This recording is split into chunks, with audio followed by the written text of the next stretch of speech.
Upon these leaves are to be found accounts of living creatures beyond the higher spheres, of lost cities and other places forgotten by the memory of mankind, yet more pernicious still, the manner of summoning souls of the dead back into their mortal clay and eliciting from them by means of torment secrets that lie hidden at the roots of the world, in dark caverns and beneath the depths of the sea.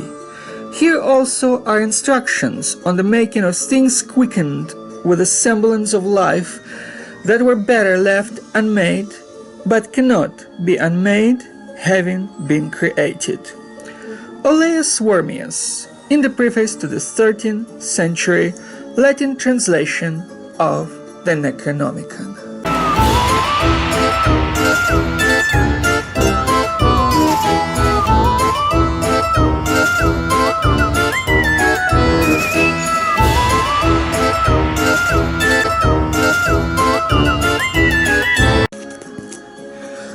This is Comments of the Jekyll Hyde Club with another review, this time of the Donald Tyson Necronomicon The Wanderings of Hazred.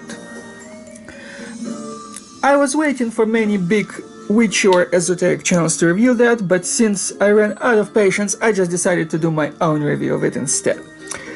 So this is a very interesting book because Donald Tyson is an occult author, unlike many others who write about Lovecraft and the Necronomicon and the history, fictional or otherwise, whatever you believe in.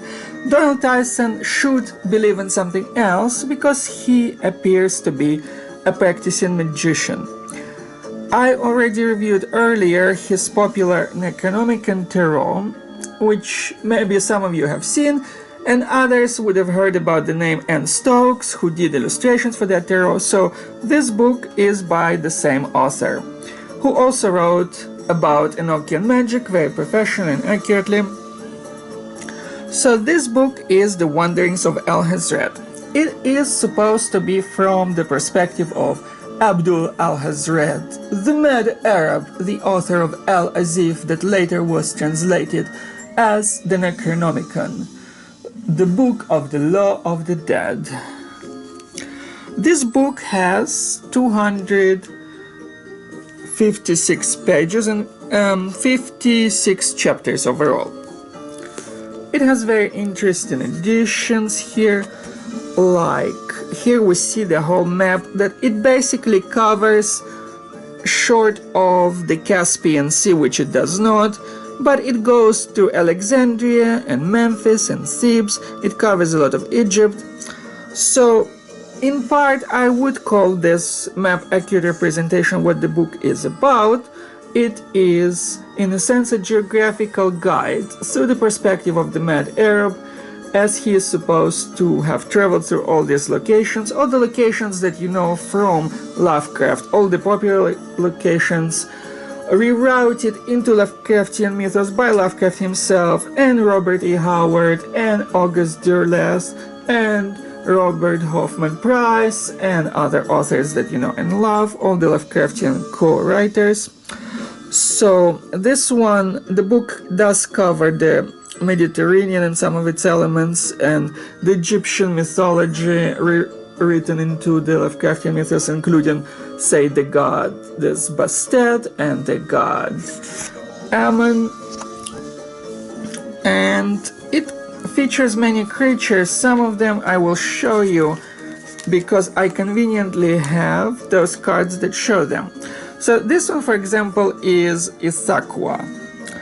And Ithaqua is supposed to be a great old one, and many authors wrote about him as the Wendigo, but Donald Tyson made, I think, an original recording, rewriting and blending of sorts. Although he did use the same name, he kind of wrote her to be slightly different here. She is not a great old one Wendigo. She may appear like one or one in potential, but she's actually a witch. I think he kind of blended her here with a particular daughter of Shab-Niggurath that some of you would remember, but that's an essential, I cannot prove it, so it's just a point of reference. So this is what Ithaca looks like, and the reason I know this is because, again, this is the card that is related to that book, because the same author did both, and I already reviewed this one. I will give you the link if you want to check it out, my explanations, my theories about this. But anyway, here's Ithaca, that you would meet her in the book, you would encounter her. And here is the Beast of Babylon. It has 7 heads. This is the head of the wizard Belaka, and you would read all about it in the book and how they're related. This is how the spawn of Cthulhu looks like, that you would also encounter in the book. It is, of course, a smaller version basically of Cthulhu himself, with somewhat paler colors. Probably captivity does it to people. Otherwise, it just looks like a smaller version of him, and it doesn't have his characteristic glare, but according to the book it can manufacture the glare really fast if need be. And this is what I was talking about. This is the god Ammon, and of course, since this is dedicated to Lovecraft, Ammon here is slightly reworked, where the god himself does not so much show up as his priests who invest his potency, his essence of what Ammon could be like into a living statue. And this is the result, where it does feel conscious, intelligent and such, and this is how it looks when the essence of what a god could be like, somebody like Ammon, possesses its chosen vessel. And again, those all the cards that I use for illustration here, they are from the Donald Tyson Necronomicon Tarot, that not just me but many others reviewed, but I'll provide you with my link, and if you want better pictures, there are many others that would do it even better, so you can always look it up. The book itself, as you can tell, it's pretty thick.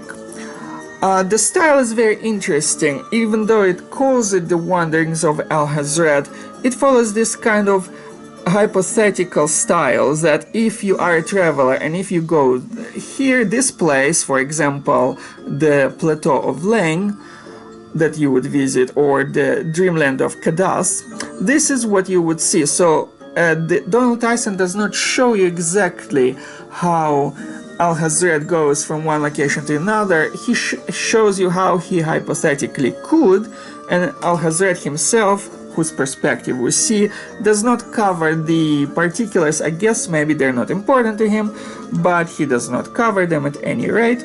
And he just shows how this is the spell, you go this way, then it's followed by this. So it's basically a guide. You go this place, this place, this place. And when I say this place, I mean all the known locations that you have ever seen in Lovecraft. And again, including Leng, including Kadath, including Atlantis, including Egypt, including the land of Canaan or Israel, or however you want to think about it, Babylon, with the Watchers. There are all kinds of fascinating locations that it is a great summary of a lot of Lovecraftian incorporations and his collaborators, so it's really nice to have it all summarized in one place. But more than that, this also shows an elementary kind of astrology, and appropriately for the time, we have to remember that, of course, Hazred himself was alive in Yemen in, say, 1060. So by that time the astrology was seen as the 7 bodies that were observable, of course, from Earth with the naked eye. So this is using that kind of astrology, and that magical astrology is appropriately based on the great gods. So we have Yog-Sothoth and Cthulhu, of course, and Dagon and Shub-Niggurath and Yig. And each one of them is shown how they are corresponding with a particular planet, and some of them have their own seals that are shown in this book. There's the Elder Seal, there's the seal for each of the gods. And I will show you what else it includes in a second. So here in the list, after the list of the chapters that I said were 56, we have the editions being the map of the region, the alphabet of the inhabitants of the city beneath Iram, seal of the moon of Yugoth, the seal of Yig, the seal of Yog-Sothoth, the seal of Cthulhu, the seal of Azazel, of Shub-Niggurath, Narhotep, Dagon, hieroglyphs on the pillar of Dagon, the Great Seal of the Old Ones, the seals of the Ziggurats, signs of the seven lords of the Old Ones. So you have some astrology, you have a lot of cultures here as well. You have the relatively unknown Thugians, you have the better known Watchers, you have the Egyptians, you have the people of Cam, you have the people of the Middle East, you have different nations within Egypt itself. So of course we talk about Bastet as well, and the Sphinx, and how Narl-Hotep is related to it. So you cover basically a lot of everything here.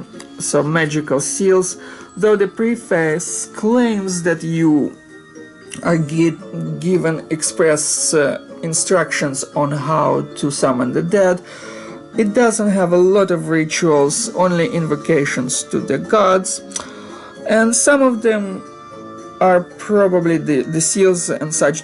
Some of them have to be workable, because Donald Tyson also wrote extensively about the astrology of Lovecraft and the actual working magical instructions on how to make them your own, like your own system of magic. So it is possible. That's why it was so interesting for me to see that somebody like Donald Tyson would write a book like that, because he does have a working occult knowledge, so how to use Lovecraft as an occult system. It is kind of funny for me as a side note that he included the prefaces by Olaus Wormius and Theodorus Philetus, but not by another person whose translation would have been right up his alley, namely John Dee, who was another famous translator of the Necronomicon, and who Donald Tyson himself, the author of this book, would be the greatest expert on, because he wrote so extensively on the Enochian magic. So that was really interesting that he didn't include that. And I also have an interesting theory about Theodorus Philetus, who wrote another preface to the Necronomicon itself, but that goes more to Lovecraft, so you might not care about it. But since we're talking Lovecraft, I like to share my theories.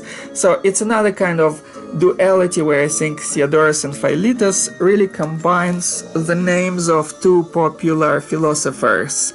Only one of them was Philetus from the Greek time, roughly close to Alexander the Great, but a few generations, maybe one generation removed, and his own student, who was not a Theodorus but Theocritus.